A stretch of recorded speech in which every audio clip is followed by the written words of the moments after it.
MFs, welcome back. Hustle like you broke. Coronacation is upon us as always. June 18 is the timestamp on today.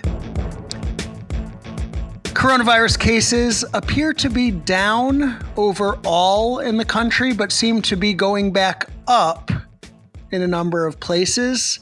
The esteemed Dr. Fauci is warning we are still in the first wave, but our self-proclaimed genius of a president is either in denial or knows that it is politically against his best interest to acknowledge. So he said, and I quote in an interview today, that the number of cases that remain are minuscule and that this will be gone before long. We can only hope.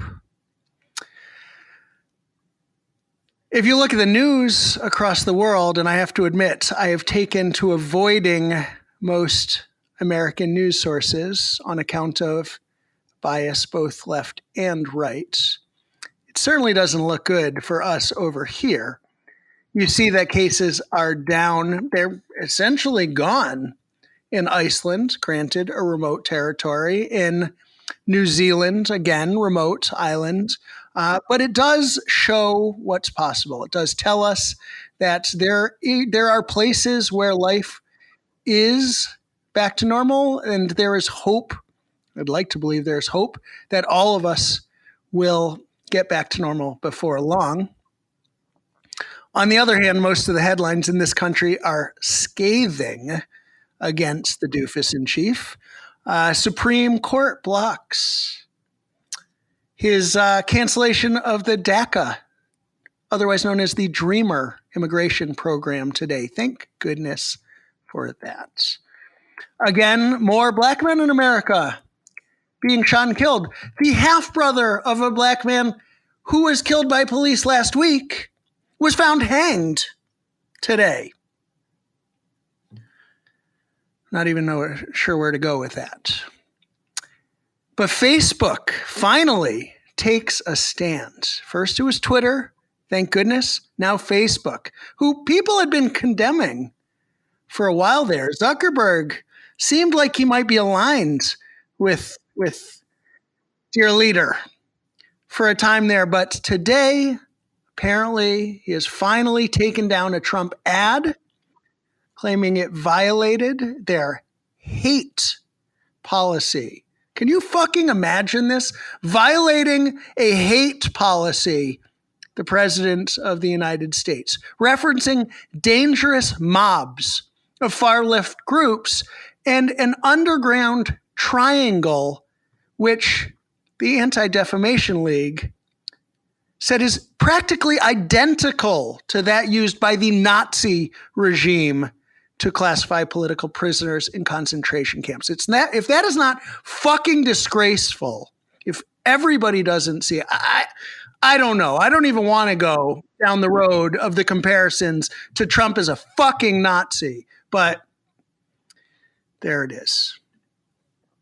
Anyway, taking a deep breath, refocusing on what's good in the world. Sports are coming back. Again, Major League Baseball close, NBA coming back, golf is happening, the Premier League is happening. I said on another episode, I will say again, in the debut of the Premier League, all sports teams took a knee before the start of play, wore Black Lives Matter on the back of their shirts in place of their names. If that isn't a strong statement, I don't know what is. The fact that it's coming from another country is appreciated, but a little bit sad. I hope our sports teams can adapt certain of those principles. I hope the commissioners will allow that. Looking at you, Goodell. Words are one thing, actions are another. But speaking of New Zealand, festivals are returning this summer. Can anyone imagine festivals returning this summer? I've got two of my esteemed co-hosts with us today. Sadly, Mr. Hamilton had another commitment. We will miss his witty repartee, but we will move forward without him. Christine Dallas, welcome. Hello there, team. How are we? Fantastic. Thank you for asking. And Chris Lee, my brother Banks. Hello. Hello there. Hello there. How's it going? How's it going? I mean, no sign of festivals returning in this country, but how do you feel about them coming back to New Zealand? I would love to go down and play a festival down in New Zealand. You know, we had great times in New Zealand a couple years ago. I love New Zealand. I think it would be amazing. I mean, I know that they've definitely done better than we have with physical distancing, with sheltering in place, you know, so kudos to them. I mean, they got it right. They did it. They flattened the curve. Not only flattened the curve, they literally eliminated all cases. Yeah.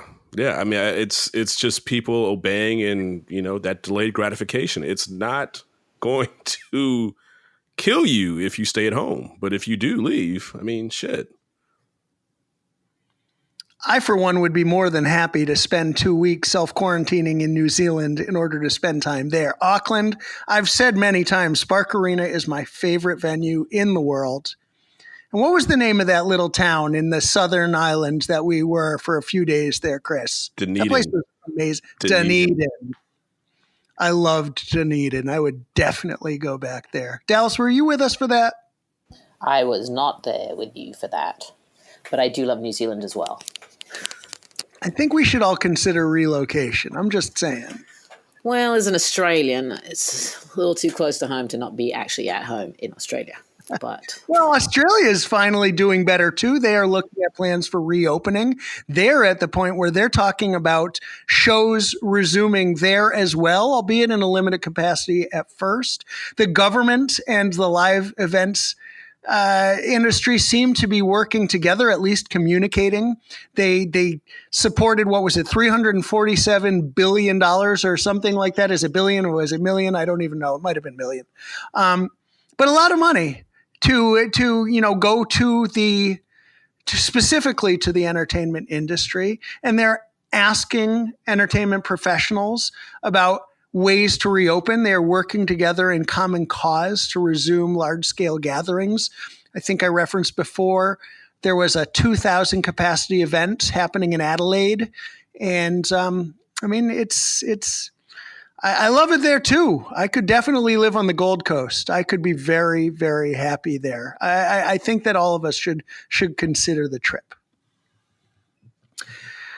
That said, another headline we're seeing across Europe is the concept of contact tracing applications that are popping up left and right. There are those that say that that is an essential component of what's happening or what needs to happen in order for large-scale events to take place again.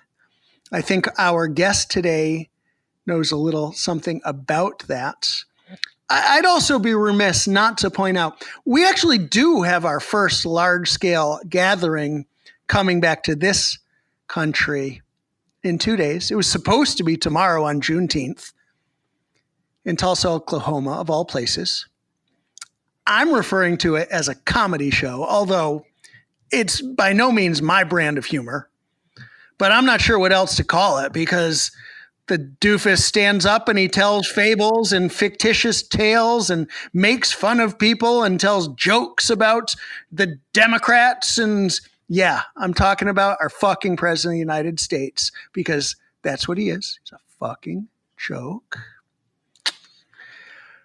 But 19,000 people at the Bach Center, will they all be allowed entry? Will there be distancing measure in place? They're talking about taking temperatures. It's one thing. They're talking about giving away masks. That's another. I appreciate that. I think it is the ultimate irony that they were supposed to sign a waiver that if they got the COVID-19 while in attendance, they could not sue at an event where the idiot on the podium is going to be talking about COVID-19 being a hoax. Takes a special kind of stupid. We got some of those. But our guest is not one. Our guest today knows a lot about internet technologies. Our guest today is someone we've all worked with a number of times over the years. Looking over his bio, he's a lot smarter than me. So excuse me if I come off looking a little bit dumb today. I try to avoid it. But I had to look up words like ISP. Okay, I'm exaggerating slightly.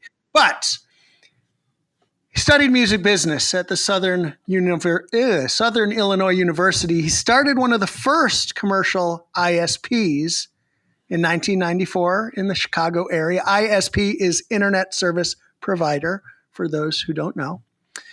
He provided IT solutions. I believe those are internet technology solutions to venues as early as 1997, which is going back quite a ways. Things have changed a lot since then, and I can't wait to hear about that. He developed the first touring mobile office platform. Let me say that again. He developed the first touring mobile office platform in 2006. He provides internet solutions to major festivals across the U.S., ranging from Boston Calling in my neck of the woods to EDC Las Vegas, much closer to my brother Banks. He works with esports events. He works in the touring capacity and has been on the road and or provided solutions for everyone from Justin Timberlake and Jay-Z to Drake and Kendrick Lamar to Kid Rock and Alicia Keys and Carrie Underwood and Bush, and the list goes on and on across all genre. Josh Groban, Red Hot Chili Peppers, Meatloaf, The Cult, BTS, who I remind our fans the other day donated $1 million to Black Lives Matter and then had their fans match that million too. Special shout out in line. But I appreciate him being with us today. From Backstage Networks, Dave Bauman. Thank you, Matthew. It's a pleasure to be here. I appreciate the opportunity to speak with everyone. Well, we feel very fortunate to have you. I think that it is especially timely, again, in light of the number of apps that are coming up talking about that will require internet solutions, with the talk of the future of the industry and the growing need for internet solutions, again, for IT. But take us back to the beginning. Tell us about your humble beginnings, whether in music or otherwise, and how you came to be one of those people who really is increasingly on the cutting edge of what is increasingly known as a technology-based industry. Well, I think you covered a good portion of it. Growing up, I was heavily focused on music. My mom originally forced me into taking piano lessons that eventually evolved into trumpet. I did go to college, and originally my focus was music business. Southern Illinois University in Carbondale. It's about a 3 or 4 hour drive from Nashville. So we spent a lot of time in Nashville in lectures by industry professionals. So it was a very interesting area of study for me. It's something that I was, very much interested in.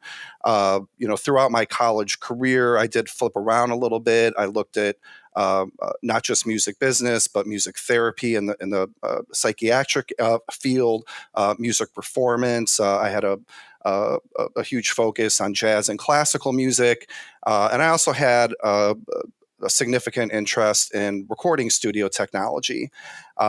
So my college career went from roughly 1989 through 1994. This thing called the internet started to come around in 94. The first graphical web browser, Mosaic, was introduced in 1993, 1994. So I actually left college a little bit early before achieving my degree to investigate what this internet thing was. I was always very techno savvy as a kid. I was always the person that my teachers would come to for help with the computers in the classroom. I had been involved in the bulletin board system community. BBS, if you're not familiar, was basically a miniature internet that you and your friends, maybe 4, 8, 12, if it was a large BBS, maybe 20 something people, could dial in with an analog modem and share information and chat, download files, which would take hours to days sometimes to download. I mean, this is, again, back in, pre-internet times when we were all using analog modems. But that is what's originally sparked my interest in technology and entertainment. When I moved back to Chicago after leaving college, I started a small internet company called Interglobal Communications. I had a couple partners. We ran that for a couple years. We didn't really align together from a business perspective, so I left that company and was brought into a new startup called ANET Internet Solutions, or anet.com. And I was with that organization from roughly 1996 through 2004 before we sold the company to Cogent Communications. During that time with ANET as both CTO and COO at different times, I managed hundreds of thousands of residential and business subscribers from dial-up, ISDN, DSL. Technology is not really being used anymore. Fixed wireless systems, meshed wireless systems, and data center systems. Part of also what we did at the time was to manage the IT infrastructure and provide internet for concert venues, entertainment venues in the Midwest, mostly in the Chicagoland market, the Allstate Arena, the first Midwest Bank Amphitheatre, Charter One Pavilion, and a handful of other pre-Live Nation indoor and outdoor venues. And that's sort of what got me into the live event space, both touring and both, on the other side, when we talk about festivals and corporate events and higher EDU, because they are two different animals, but that was really my introduction into the live event space. And what specifically got us or me involved originally, what would be touring, a partner of mine was managing a tour at the Allstate Arena, and this was back in 2005, I think. Steve Dixon, great production manager, was there on a tour. I don't remember the artist he was managing at the time, but he came to us and said, I got this little Linksys Wi-Fi box. If you remember those little antenna ear things from a long time ago, I got this little Vonage system. I got this printer, and none of it works. It's always a headache. I always have to have someone mess with it half the day before these things are working properly, if they ever work at all. Internet at venues wasn't so great at the time. So he asked us, can you build me a system that just works? So we went back and we thought about it, and, we developed, back then we called it the Office in a Box originally, sort of a stupid name.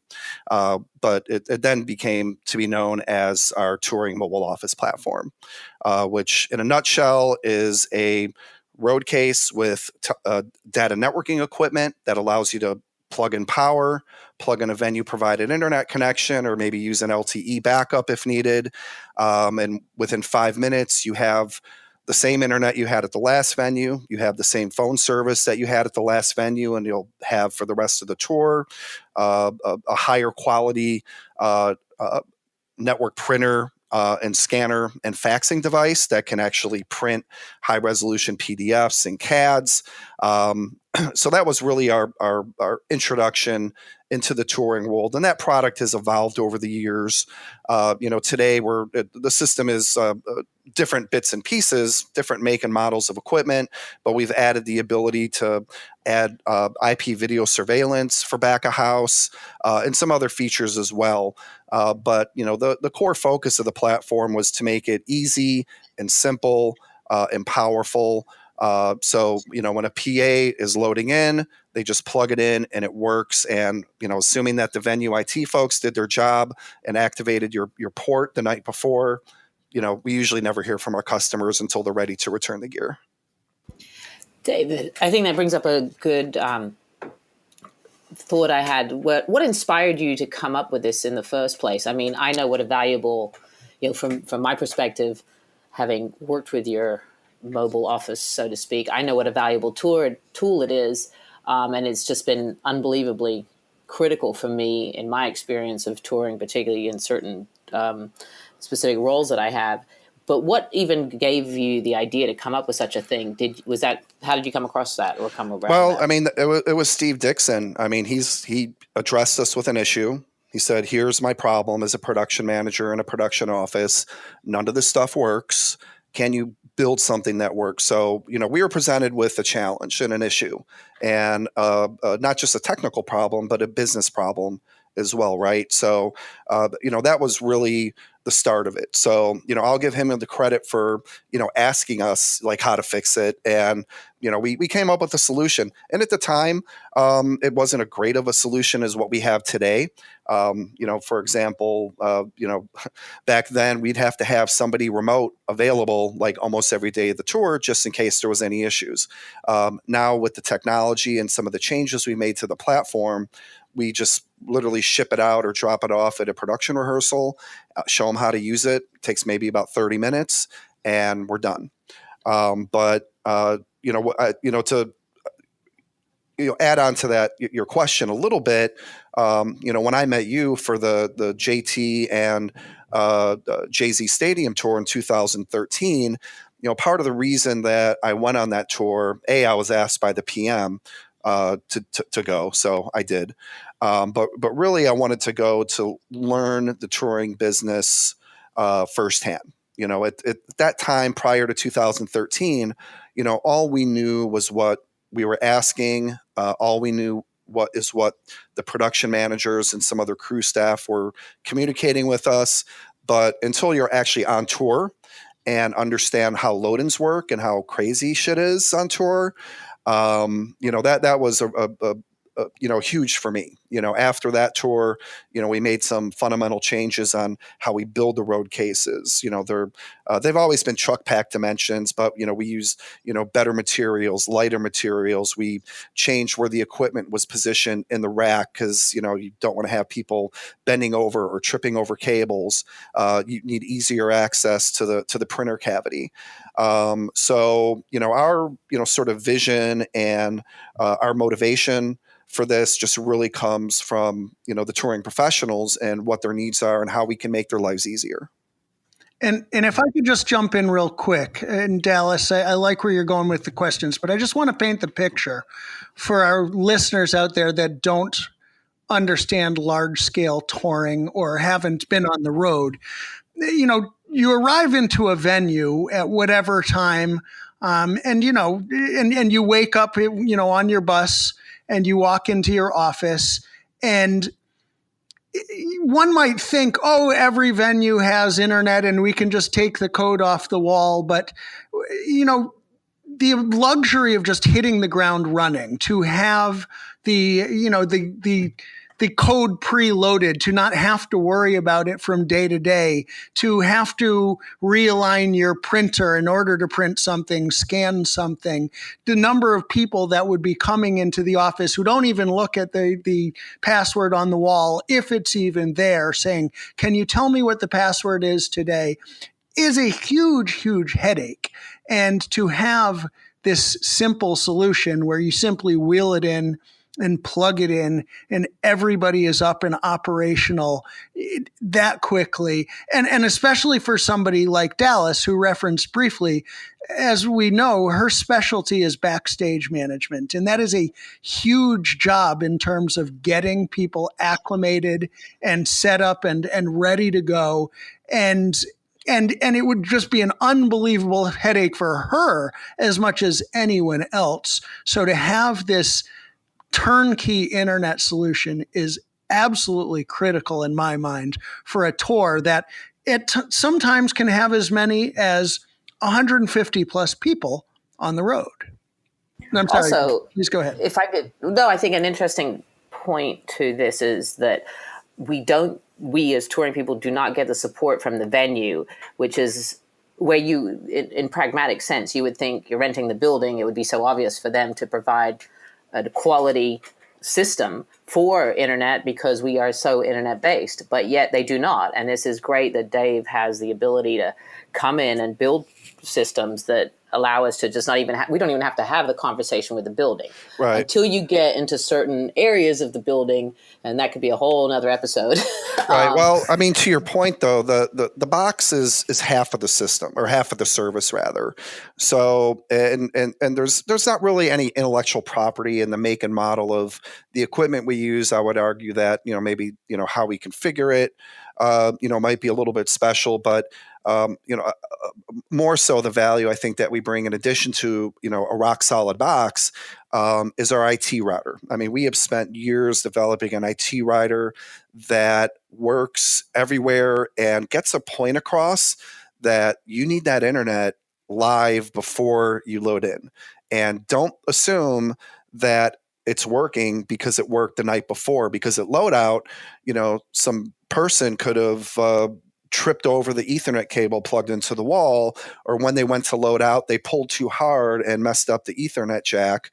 And there's some technical things in there that help ensure that the experience of the internet platform is going to be very simple and easy and just work. So we have the IT writer aspect, and we also help advance. So we'll reach out to the venue IT folks and have conversations on the production's behalf, so you guys don't have to worry about it. We talk to them, we have calls, we tell them what we're going to be doing, how we're going to be doing it, when we iterate over and over how important it is to have their drops ready to go, working, no cabling issues, be on the right VLAN, and then we're cool. Because our platform, I mean, it just works unless someone drops it down the stairs. It's always going to be rock solid. I think it's also worth noting, to Dallas's point before, a lot of the venues that do have internet in-house charge through the nose for use of it.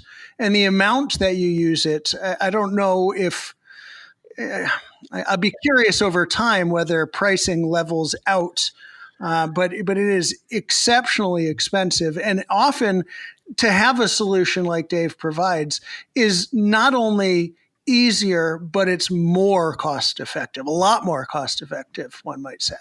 Yeah, it can be. I mean, it depends on the venue. Some of them, they just give you the internet for free, which is great. But, having the box still provides some significant value. And then there's some venues where they're like, okay, you want an internet drop? $5,000, sometimes more, sometimes less. So, that's a lot of money for internet. Over the past, year or so, we've actually expanded our networking footprint into a lot of large stadiums and some other just regular arena style venues. So we now have the ability to provide those internet drops in pretty much every football stadium, most baseball stadiums, any large stadium, 20,000 plus. We probably either have our network in or we have a partner network in. Where we can get that service delivered sometimes at a much lower price point than you can from getting it from the venue directly. But yeah, to your point, Wi-Fi system, if you want Wi-Fi all over for the production, back of house, in the bowl, you might spend thousands and thousands per show just to have that ability. And it doesn't always work that great. I was just going to say, and also they buffer it, so you can't even get, like for large formats, if you need to move something Dropbox digitally, you can't even utilize it. Yeah. So, it's another reason why it's so valuable to have something like what you're offering. Yep, I appreciate that. It's a product we're very proud of. I would like to say we were the first, but there was actually one other company. I can't remember their name. They're long gone, but I think Jake Berry had a stake in them. But it was basically like a small road case with like a Linksys router and a Vonage modem. It was basically the solution that, Dixon had come to us that said that wasn't working.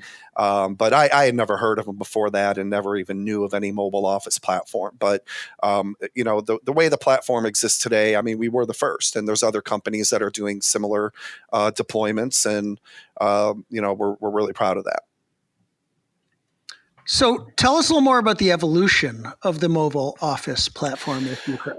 Well, the logic behind it really hasn't changed too much. It's, truck pack DIMMs, lightweight as much as possible, but sturdy, plug and play, 2 cables, power and Ethernet. we have evolved into the LTE space because LTE has become more reliable and it's become faster. And I think with 5G happening at some point, probably not too soon, but within the next couple of years, I think 5G will be more prevalent. We'll have the ability to even maybe bypass the venue altogether. But with bonded LTE systems, I mean, we're seeing anywhere from 50 megabits per second, sometimes up to 250 megabits per second of download capabilities, which compared to some venues is a lot more than they're going to provide you by default.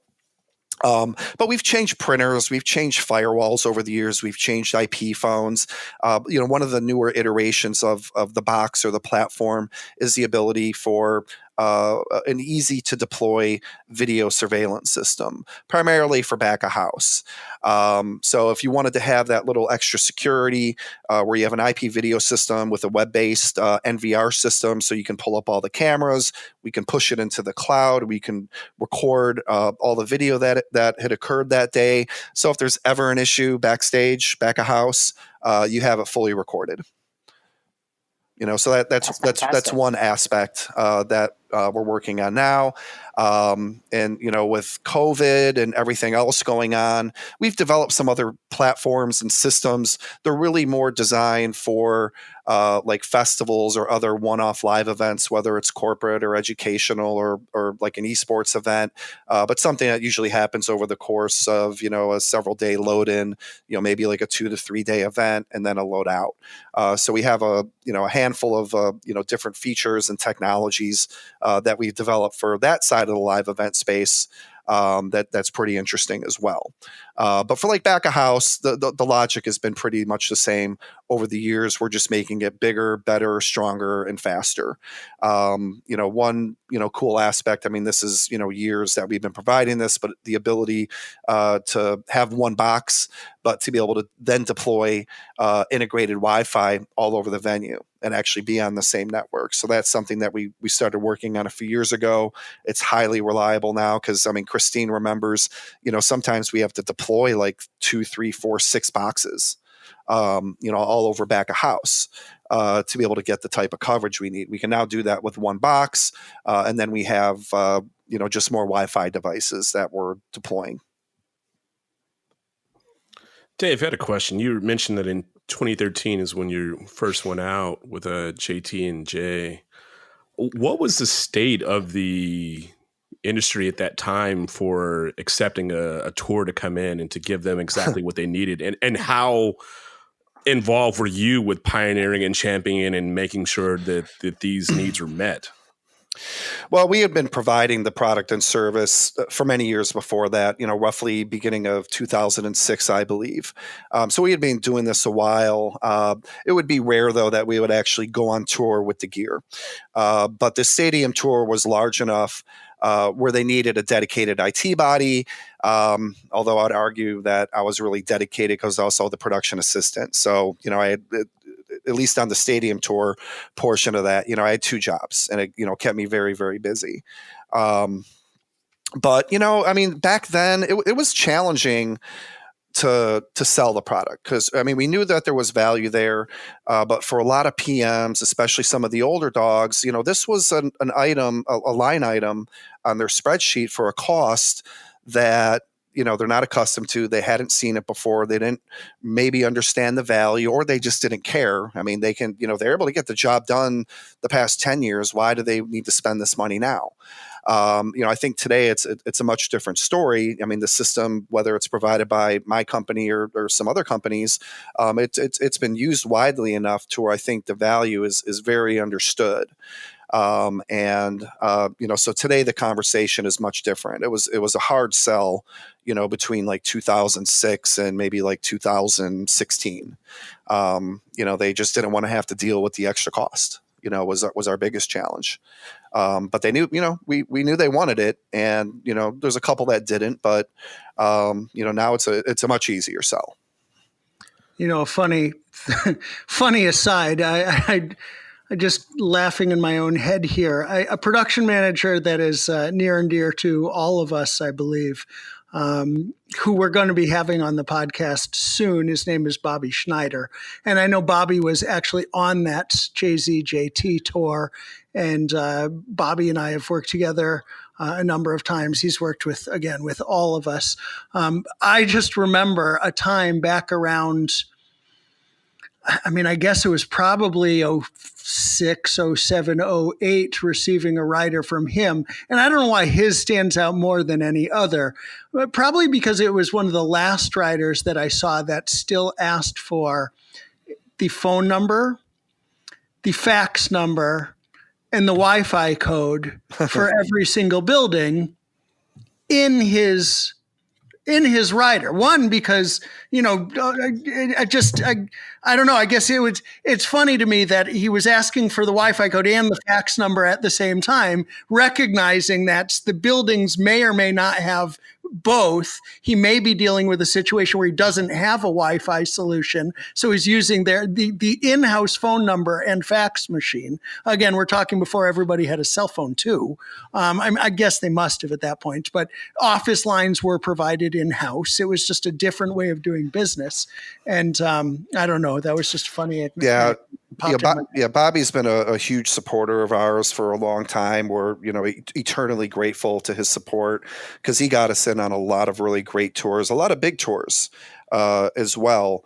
And it really helped, build our brand, build our name, allow us to, get bigger and better as a business. So, when, he finally, became acclimated, to our equipment and our service, he was a huge fan. And, I can't say, thank him enough for, bringing us in on those, original tours.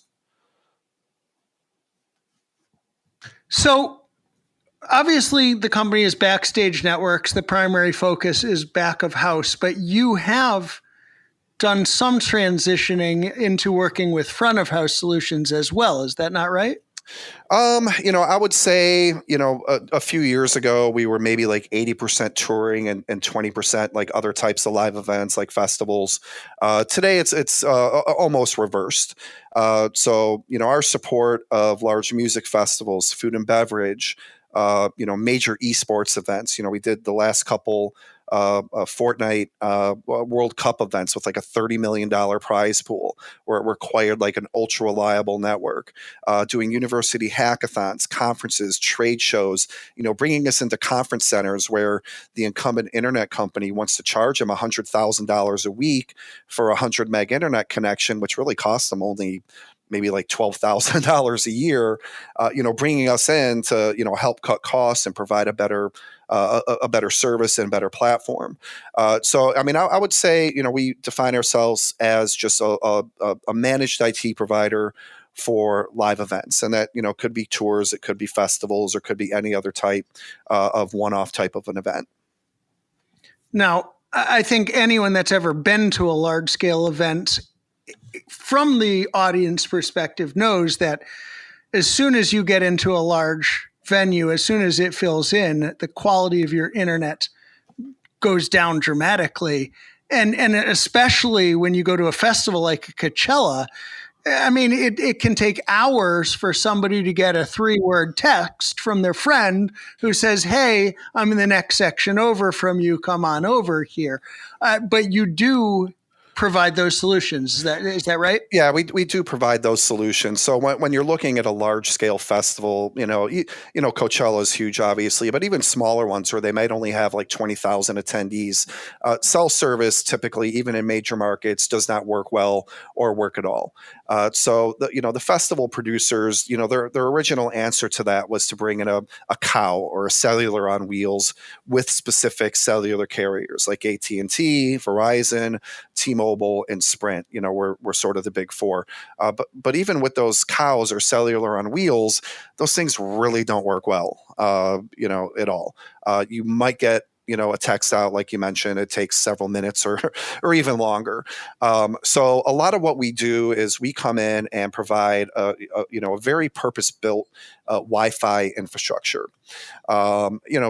Typically not over the whole festival ground, because that can be very large and very expensive, and technically it can be done, but it just comes down to money. So in a case like a Coachella, we've never done Coachella, but in a case like a festival, like similar to that, we would come in and we would talk with the owners and the producers, and come up with a plan and say, okay, well, here's some areas where technically we think Wi-Fi would work well, but more importantly, how can we use Wi-Fi to improve not just the attendee experience, but also improve sales? So that typically revolves around putting these Wi-Fi zones where point of sale happens, merchandise, food and beverage.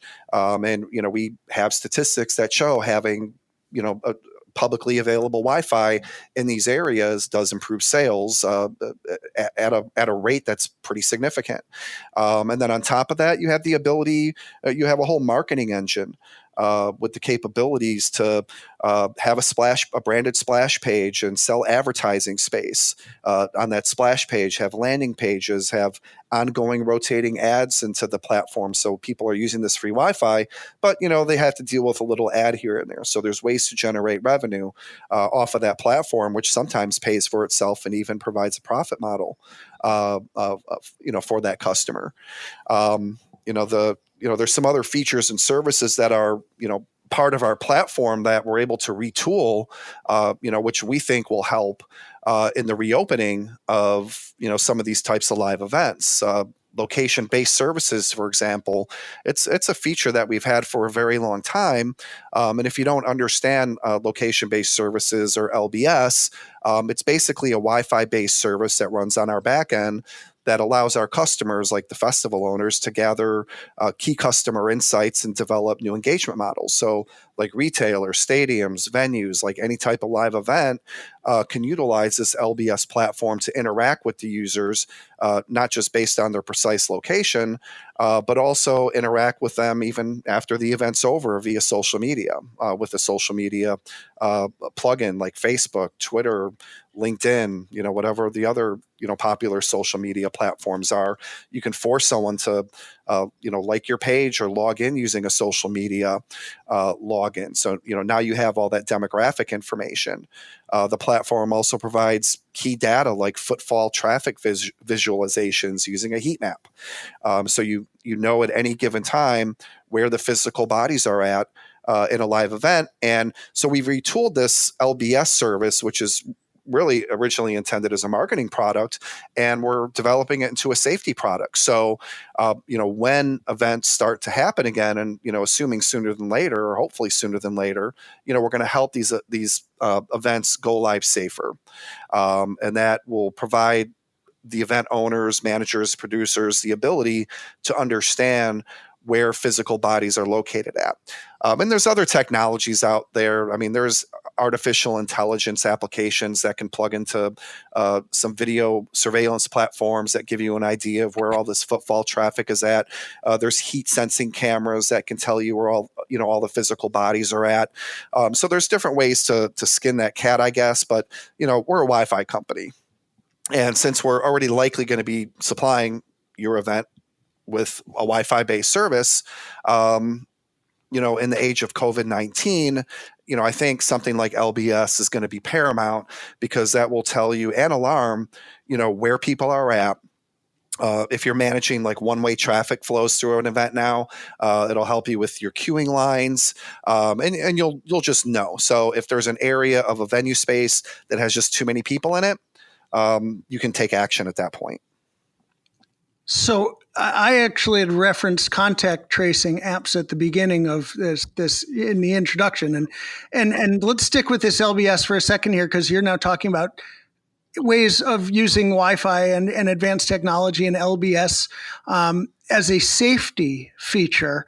And I mean, part of me actually bristles a little bit, if I'm being honest, when you talk about tracking people's movement and gathering data and what have you.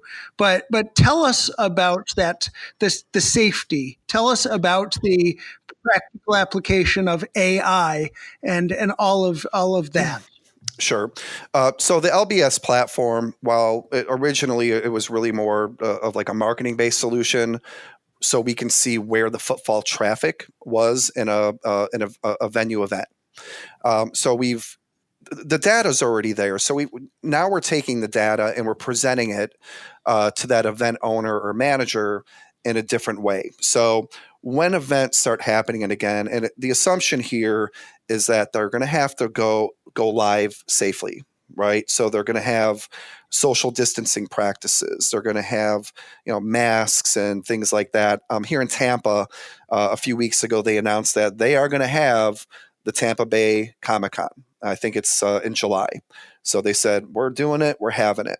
But they're going to take some measures to make things more safe. So, part of that is, they're going to handle the queue of traffic, the ingress into the event space. And it's going to be one-way traffic. So it's not going to be, just hundreds and thousands of people just randomly walking around. It's going to be very focused. And I mean, just to be clear, we're not supporting this event, but just as an example, using LBS service, you can have the information and knowledge of knowing how many people, and keep in mind with LBS, we can only check people that have like a cell phone in their pocket. So if you don't have a cell phone, with Wi-Fi on it, we can't really tell if you're there, but you don't even have to be connected to the Wi-Fi network. As long as your phone is in your pocket and it has Wi-Fi capabilities that, Wi-Fi is turned on, we can detect any Wi-Fi device in a specific space. So that will give event managers, owners, the ability to know where all this footfall traffic is. Is there too many people up in the right-hand corner of the room? Do we need to disperse people? And then the way that we present that data as well. So we have a heat map visualization, on a TV monitor. We could also create a custom alarm. Like maybe there's a screen up that's green that says, okay, you can let more people in the room. And then when there's enough people in the room, it turns red, like, oh, hold off, no more people in the room. We can send alarms and alerts via SMS and email and, any way possible, from a technology standpoint that you can think of. So in large, it's more of an informational service. I mean, we're not going to say your event is going to be safer by using LBS, but having the information and the knowledge, and then historically being able to go back and see like where people were at specific times, I think does have some value.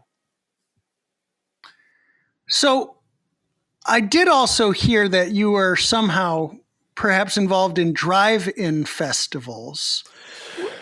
Yep, we're about to do our first series of drive-in festivals and also drive-in movie theater deployments here in July. So we haven't done our first one yet. Our first series of that starts around mid-July. I think in total we have about 9 or 10 scheduled. A bunch of them are in Texas. The rest of them are in the Northeast. And I mean, just so I understand the capacity, are you providing simple internet solutions? Are you providing the deliverable of, for instance, audio to people's phones so they're hearing what's happening on stage? What tell us about all? Yeah. So for the drive-in movies, the desire is to stream the audio through a phone app and then deliver that to the car stereo via Bluetooth or wire, and also provide general internet for attendee production, access control, and point of sale. On the drive-in festival side of things, these facilities in large are barren fields and lack any permanent infrastructure. So we're bringing in temporary internet and Wi-Fi to support all the production and back-of-house operations. I have a couple of friends that are putting on drive-in movies just for fun, not for profit at all, and they're using FM transmitters to deliver the audio. It doesn't really sound all that great.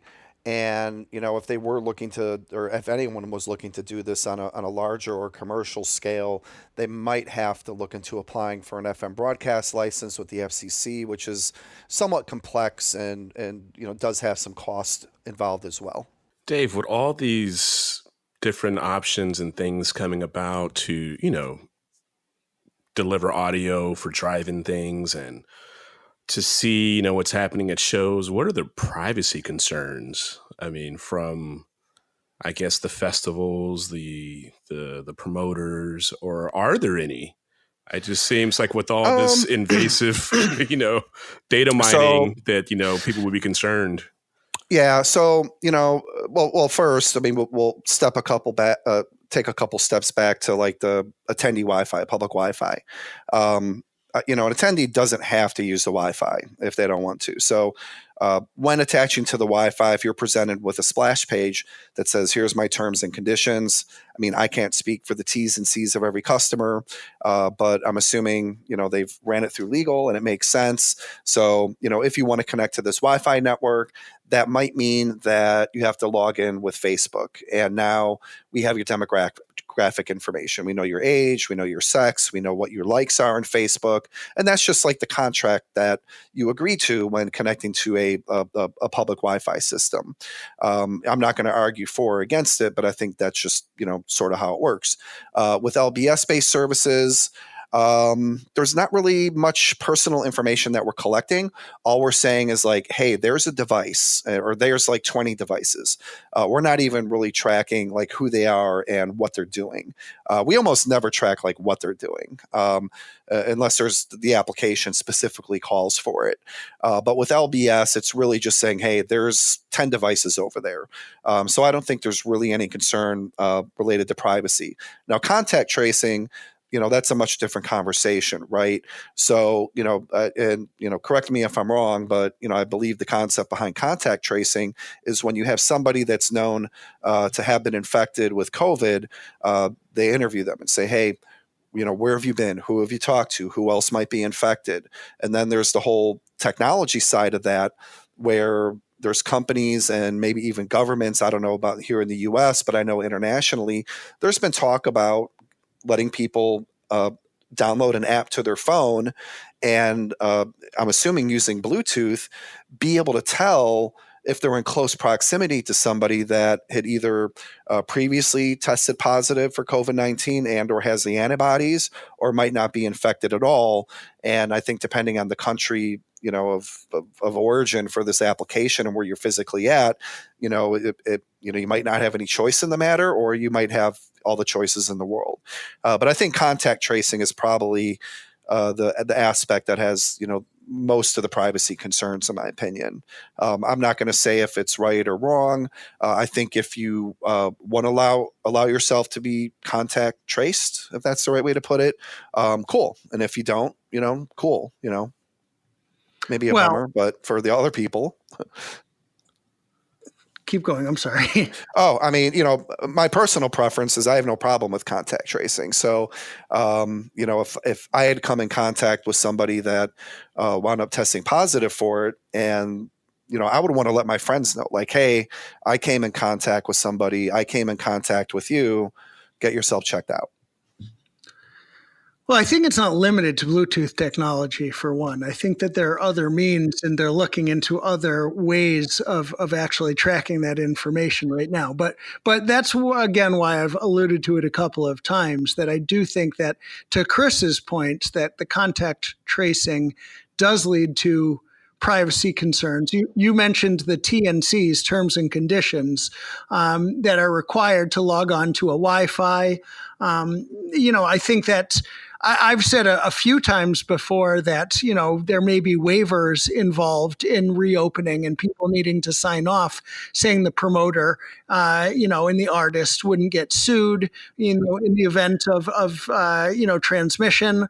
Again, our president, for better, for worse, while he may deny, at least publicly, the existence and the threat, he is requiring people sign this waiver. Because, deep down, somebody is telling him, hey, dumbass, you need to do this. And I do think that does then require not just that it requires people to basically give up their freedoms. I like to refer to that as the enemy of the state shit, where their movements are tracked.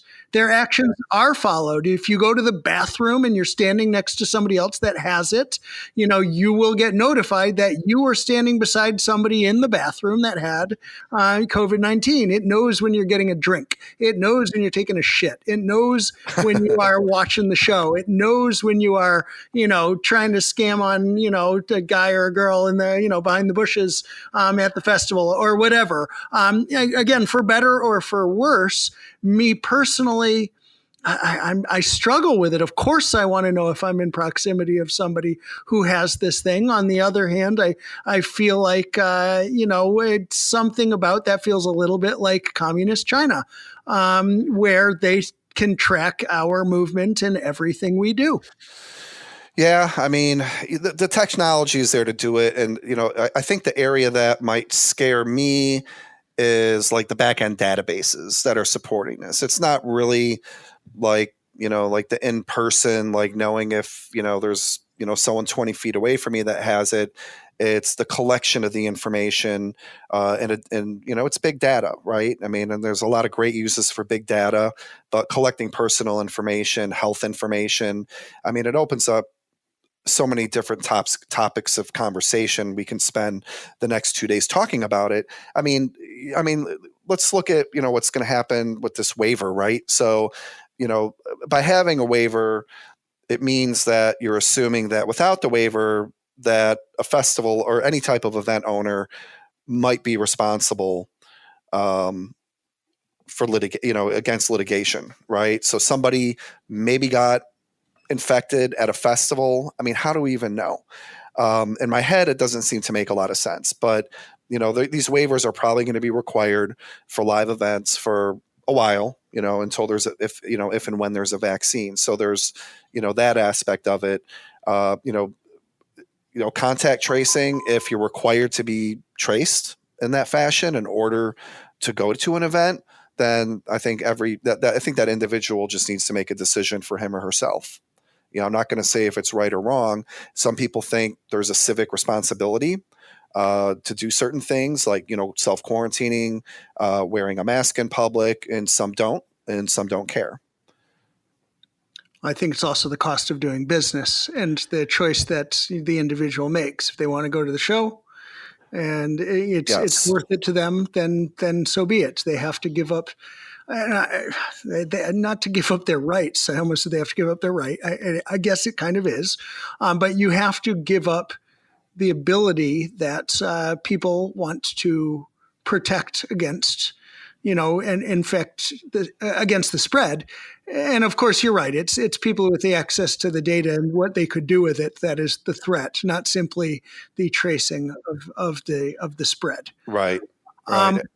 Go ahead, please. Oh, and I was going to say, hopefully this won't even be a concern in like 6 or 8 months. Well, exactly. We hope not. But that said, and that's a perfect segue, I think, moving on, the application of these Wi-Fi technologies for better include the ability, as the technology becomes more readily available and more well developed, for XR experiences,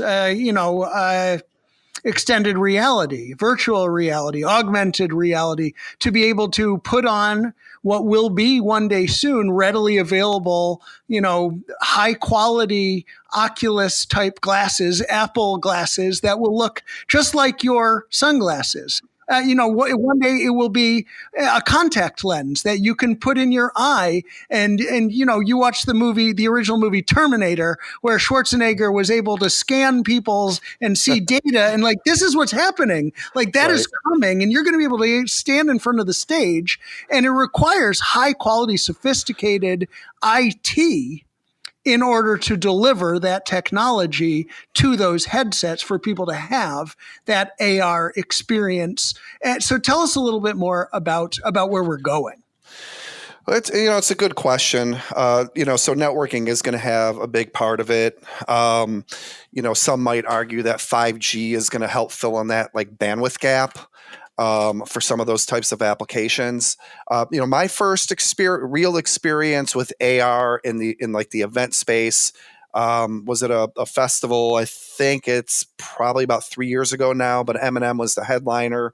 He had this app with an AR feature that, you point your camera up towards the stage and you can choose like different skins and stuff, but there was all this 3D graphical video moving stuff. And it was actually, pretty cool.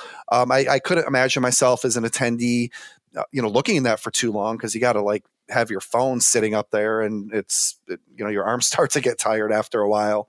But so that was sort of my first experience with AR. And then you have like games like Pokemon Go, that's based on augmented reality.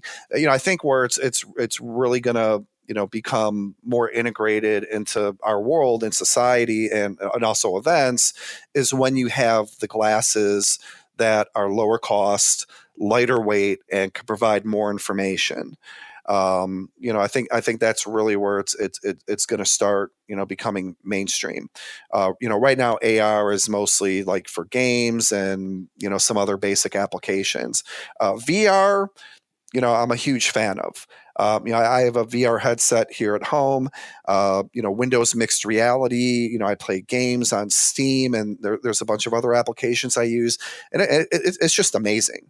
VR. So, if the world was in a place today where there's these VR headsets were cheaper, and also weren't quite as like big and clunky, we'd be having a conversation right now on like what artist is going to be performing on VR today. And there'd be tickets being sold. Obviously everyone, I think here might agree that in-person live events are better. But VR, I think, is going to open up a new business model that allows people to buy a virtual reality ticket and could sit front row center if they wanted to. You mentioned a little while back about LTE, and then you just mentioned about 5G, bridging that gap, and mentioning now about VR. I know there's in the audio world, we're concerned about the spectrum and those frequencies being allocated for other things, for VR, for Wi-Fi and other different things in venues.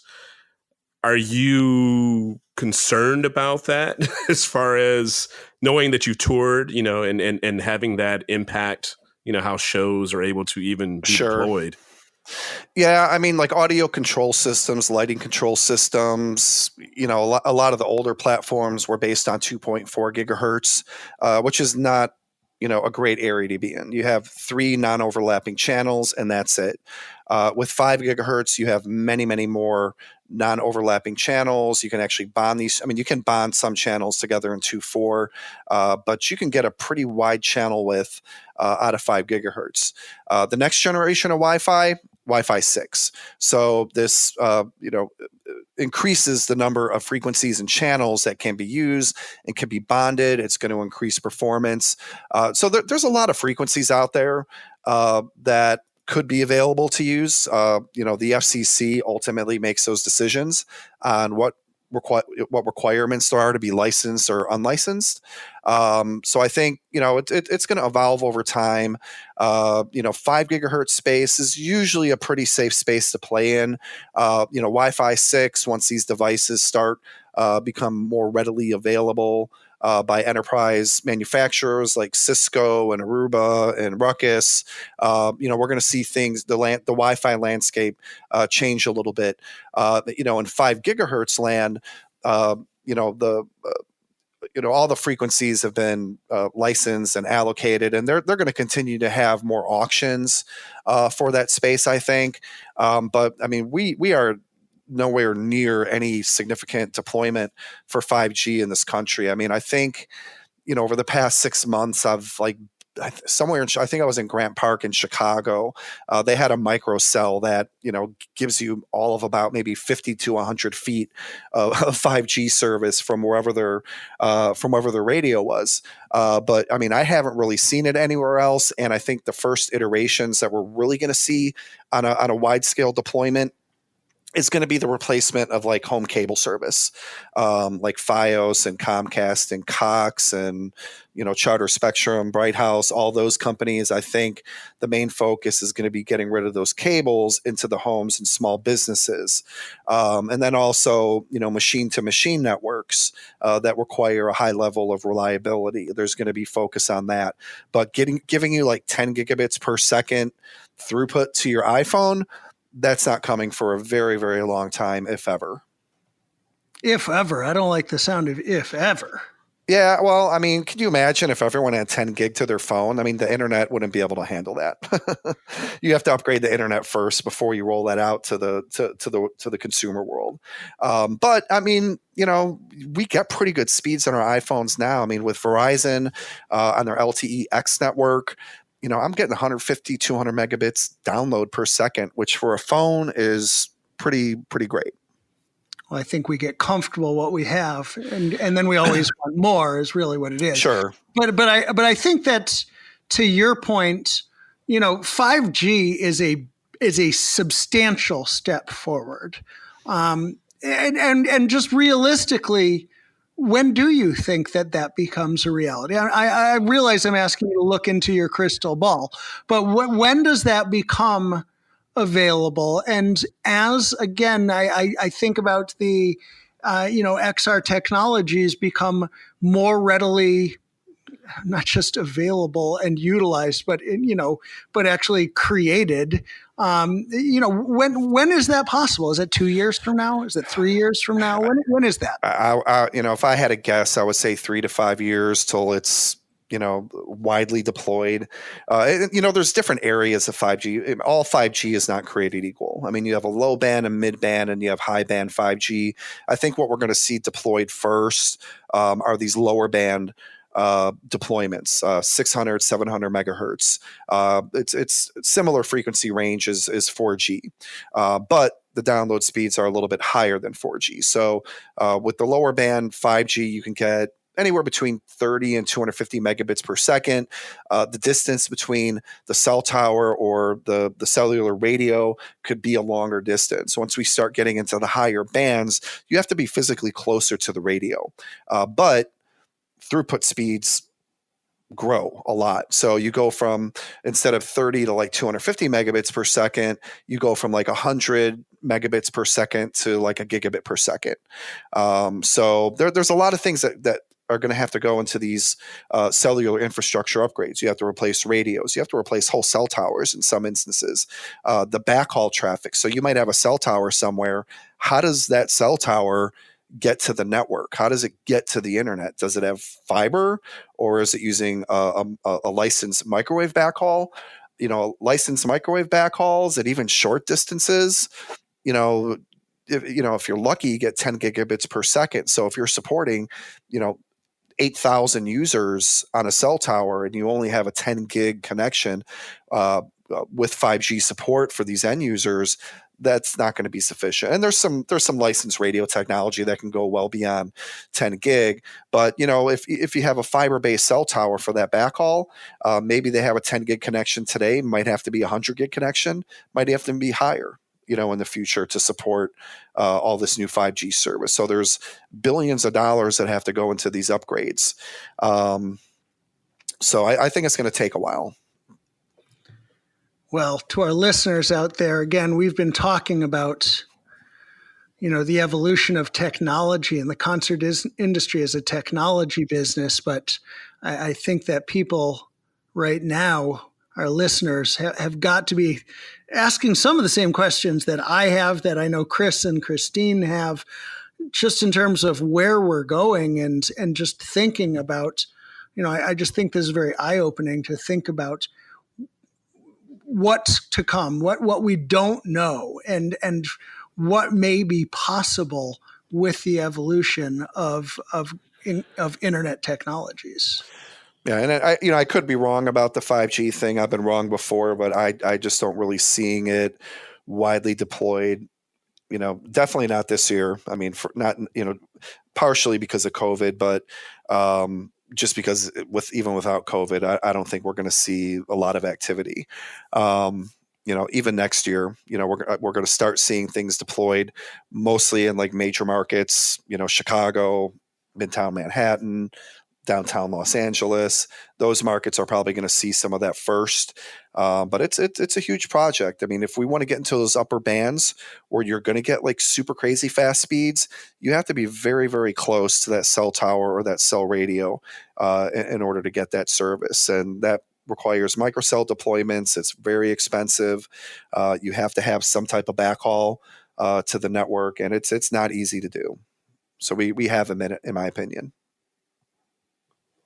With everybody being locked up, do you see that being a push though? I mean, as far as like Fortnite, like we saw what happened on Fortnite with Travis Scott and how big that, was a push, and mentioning, people cutting the cord and not having, a home internet service and using, local Wi-Fi or using, their actual cell phone service. Is that going to be the push now? It can be. I mean, as a technology business owner, we started making some decisions to pivot our business, way back in February, even before, it was really known, to be a pandemic. But, we do a lot of international stuff and we have a lot of, contacts. And so we know what the word on the street is, even outside of this country. So we saw this stuff coming in February, and as a business, we pivoted. We're doing virtual live events, and we've developed these other technologies we've already discussed to help live events go safer. And I think, some of these other telecommunication companies, much, much larger than I are, they looked at that and said, okay, well, people are going to be inside for a while. They're going to need network. Do we need to pivot? Do we need to shift? If I was them, certainly it's a conversation. There's too many unknowns right now with this pandemic, with this virus. If we compare it to past viruses, like I think we talked earlier or before we started the podcast about the Hong Kong flu in 68 and 69, 100,000 U.S. citizens dead, between 1 and 4 million dead internationally. It's what we now refer to as influenza A. There was a vaccine that came out roughly a year after they discovered that new virus. So if we're in a situation where we have a vaccine, within the next year, I don't think there's going to be a huge shift because of COVID and because of quarantining. Certainly internet backbones have been upgraded. Application providers like Netflix, like Zoom, like Cisco WebEx, they've certainly scaled up for sure. Will telecommunication providers do that in the world of LTE and 5G? I don't know if that, if COVID is, enough of an event to, force them to rapidly deploy and spend, tens of billions of dollars just to maybe be a few months quicker before there might be a vaccine. You know what I'm saying? Just opinion. We like opinions here. We like lots of opinions. Well, Dave, you've been fantastic. We've already taken over an hour of your time. I think that there is, again, just so much to unpack here. And the more this technology evolves into the greater the need for IT solutions. I've said this to others, but I feel like I mean it even more now. We would definitely like to have you back on the program. A year from now, 3 years from now, 5 years from now, I feel like the conversations could be drastically different. Certainly, I hope these technologies evolve appropriately, and as we are able to absorb them and take advantage of them, but as quickly as benefits the concert industry and those of us who thrive on creating just incredible experiences and moments for our listeners and for the concert industry and audiences worldwide. With that in mind, if we move into our what we call the quick hits before we wrap today, was JT and Jay-Z your first tour, or were you? That was the first tour I personally was on. It was also the last tours that I was on. Maybe a topic for another day, but yeah, I mean, these days I send other guys out. Copy that. Well, is there a single best moment or experience you can relay? For me, live events is, I love fixing things and solving business and technical solutions. And, I love happy customers and knowing I'm making a difference in their business and technical world. For me, though, my influence is the fans. Knowing that I'm helping bring a level of excitement to their lives. That's really, what drives me overall in this industry. And, probably, one of the first, events that, I did on the stadium tour, just, sitting behind the stage and just watching like 40,000 people lose their mind, was probably the highlight. Other highlights, Miss Christine Dallas, she made, she brought me under her wing, showed me what to do. More importantly, told me what not to do. We had a lot of fun. We went out and got some great food. I love being on the road. So those are the things that, come to, my mind initially. Nice shout out to Dallas. I happen to share both of those opinions. So I'm glad that you said all of that. Looking ahead, is there any one thing about this industry you think we could be doing better? From my view? Yes, sir. Ooh, man, that's a low question. I don't know. I mean, yes. I mean, everybody can always be doing better. There's always better ways to do things. There's smarter way to do things. There's cheaper way to do things. One specific thing, I don't know if I want to start calling things out, but actually, I am going to interrupt you. And one thing I did want to mention is, we're involved in the Go Live Together platform started by GPJ and Freeman XP. So, GoLiveTogether.com, check it out, #GoLiveTogether. Their focus is helping address the economic impact, the legislation, safety resources, guidance for everyone involved in the live event industry. Well, you kind of took my next question about parting shots and shout outs out of my mouth. I will say, Dave, I think your internet connection is lagging a little bit, as my son would say. Dave did tell us, to our viewers beforehand, that he's in Tampa right now, that it is storming outside, and apologies to anyone who may have had difficulty hearing what he just said. But before we lose you, do you have any other shout outs or parting shots you'd like to extend? No, I appreciate you inviting me to this platform, and I hope I provided some valuable information, thought leadership that's out there. Hopefully this provides value for everybody. Hugely valuable indeed. Dave Bauman, Backstage Networks. I know his website is bsnlive.com. Dave, tell us again, what was that other website? Oh, Go Live Together, GoLiveTogether.com. You can also search for #GoLiveTogether. A lot of great information. We're one of the founding partners of that system. Again, GPJ, Freeman XP, banded together to start this initiative to address the economic impact, the much needed legislation, safety resources and guidance, and COVID-19 resources for the live event industry, because I think the live event industry is disproportionately being affected by COVID-19. We were the first to get cut, and we're going to be the last to come back. So we need help. Sad but true, and I appreciate all of that.